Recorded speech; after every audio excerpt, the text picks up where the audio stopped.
লালপুর উপজেলা বিএনপি কর্তৃক আয়োজিত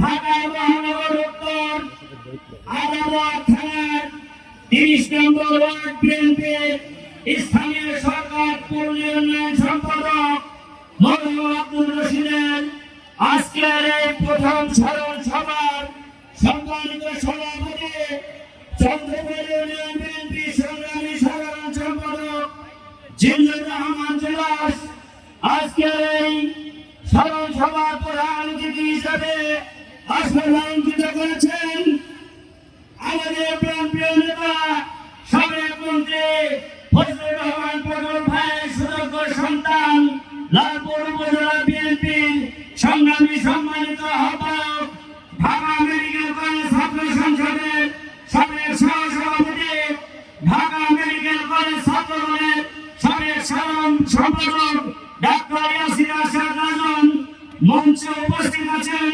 বাগাতিপাড়া উপজেলা বিএনপির সংগ্রামী সম্মানিত আহ্বায়ক সাবেক মেয়র শ্রদ্ধেয় নেতৃত্ব জনাব মুশাররফ হোসেন ভাই মঞ্চে উপস্থিত আছেন বাগাতিপাড়া উপজেলা বিএনপির সংগ্রামী সাধারণ সদস্য সচিব সাবেক উপজেলা চেয়ারম্যান জনাব হাফিজুর রহমান হাফিজ ভাই উপস্থিত আছেন গোপালপুর পৌর বিএনপির সংগ্রামী আহ্বায়ক গোপালপুর পৌরসভার সাবেক মেয়র নুরুল ইসলাম গোলাম সহ অন্যান্য নেতৃবৃন্দ আমি লালপুর উপজেলা বিএনপির পক্ষ থেকে এবং শহীদ আব্দুর রশিদের পরিবারের পক্ষ থেকে আপনাদের সবাইকে শুভেচ্ছা অভিনন্দন জানাচ্ছি।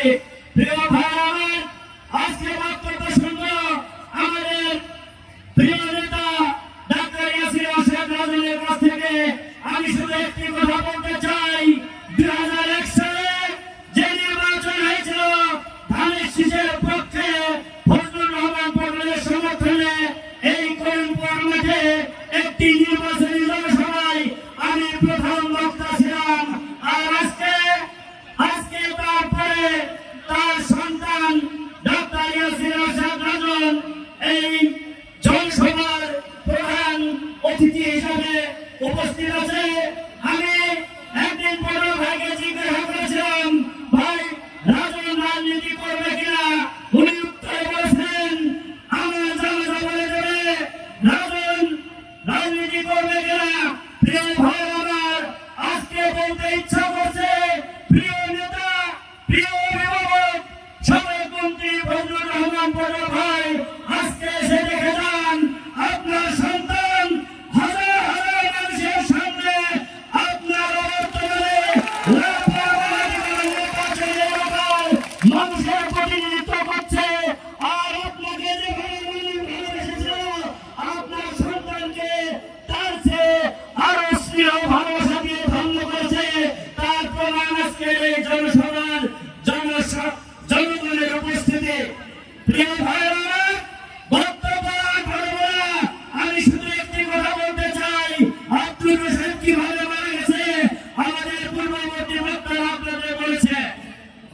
আমি শুধু বলতে চাই, আজকে বিএনপির নেতৃবৃন্দ এখানে উপস্থিত আছেন। আব্দুর রশিদের হত্যার বিচার ওয়ালিয়া ইউনিয়নের স্বেচ্ছাসেবক দলের সহসভাপতি ভাসানের হত্যার বিচার আওয়ামী ইউনিয়নে 2016 সালে 31 মাস ইউনিয়ন পরিষদ নির্বাচন চলাকালীন সময়ে জিয়াউর রহমান বিপ্লবকে যারা হত্যা করেছিল, আমরা প্রশাসনের উপরে আমরা বিশ্বাস করতে চাই, প্রশাসনের প্রতি আমরা সম্মান রেখে আমরা নীরব আছি। প্রশাসনের কাছে মাত্র আহ্বান জানাই, এইসব খুনি শেখ হাসিনার প্রেতাত্মাদের বিচার আপনারা না করতে পারলে লালপুর উপজেলা বিএনপি যুবদল ছাত্র দলের নেতা কর্মী তাদের বিচার করবে ইনশাআল্লাহ। আজকে আপনাদের মনে রাখতে হবে, শেখ হাসিনা খুনি শেখ হাসিনার পতন হয়েছে, বিএনপি ক্ষমতায় যায়নি। প্রিয় ভাইরা আমার, আজকে ফজলুর রহমান পটল তার সুযোগ্য সন্তান ডাক্তার ইয়াসির আশরাফ রাজন এবং ফাজলানা শারমিন টুটুলকে লিখে গেছে, সময় স্বল্পতার কারণে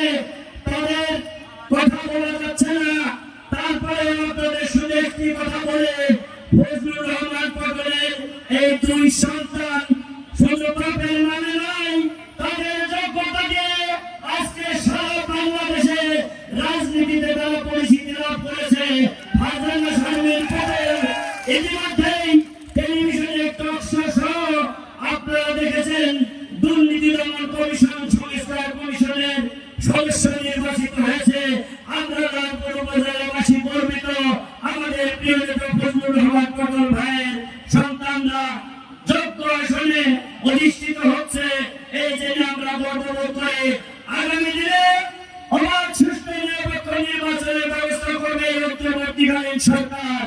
এই সরকারকে আমরা সহযোগিতা করতে চাই।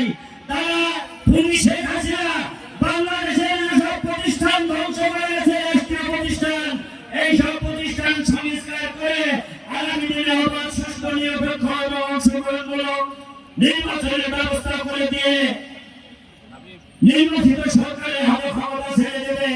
এই প্রত্যাশা করছি। পাশাপাশি বিএনপি নেতা কর্মীদের উদাত্ত আহ্বান জানাচ্ছে আগামী দিনে অবাধ সুষ্ঠু নির্বাচনের মাধ্যমে বাংলাদেশ জাতীয়তাবাদী দল বিএনপির নির্বাচনের এলেন থেকে আমাদের পটল ভাই পরিবারের প্রার্থীকে বিপুল ভোটে জয়লাভ করার জন্য আজ থেকে আমরা সতর্ক থাকবো এবং আমরা সবাই মাঠে নেমে তাদের পক্ষে আমরা জনসংযোগ করব। এই প্রত্যাশা রেখে সবার সুস্বাস্থ্য মঙ্গল কামনা করে কথা শেষ করছি।